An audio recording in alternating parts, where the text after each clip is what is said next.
So this is the Romeo 2. Now this is still a fairly new optic from Sig. They're still extremely hard to get. They've been shipping for a while now, but they can't make them fast enough for the demand, obviously. Now the cool thing about this optic is it has the ability to go from open emitter to closed emitter.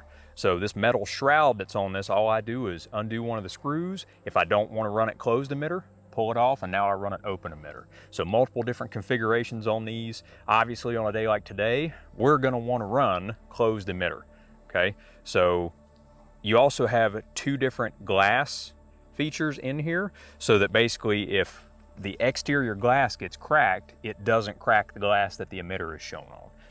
And they've got basically like a vacuum seal inside the top of this optic, and we'll get a shot of that so you guys can see it, but there's like a plastic little vacuum seal piece that when you fully enclose this and you want to run closed emitter, keeps it watertight. Okay. Now I noticed, by the way, backup irons, right? Yep, backup irons. It does have a built-in rear sight, so depending on how you're going to co-witness, you may not have to worry about depending on suppressor sights for the rear because you got one built into the optic.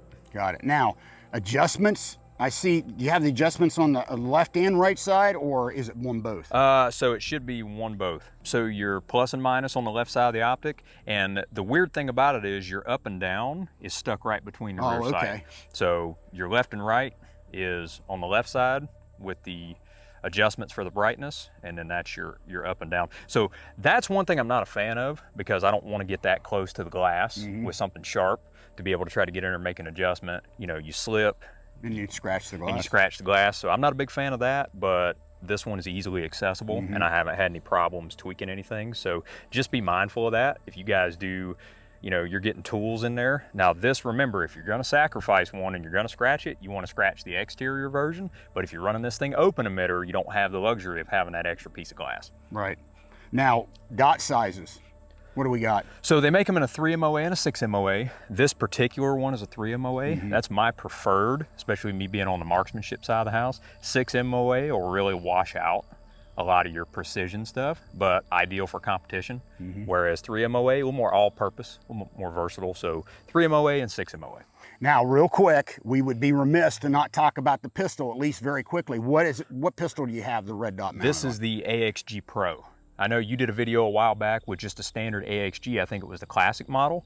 This one is the AXG Pro, so you have some different slide cuts, you know, porting in the slide, and you know, different grip angles and high capacity mags. So this is one of my favorite pistols that Sig offers. Flat trigger, really good shooting pistol.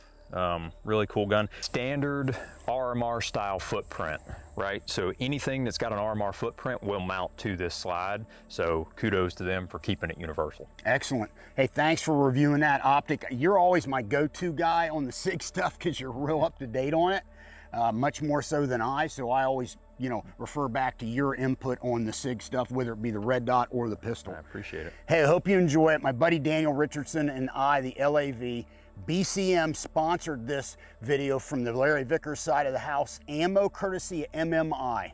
Hope you enjoyed it. See you next time right out here.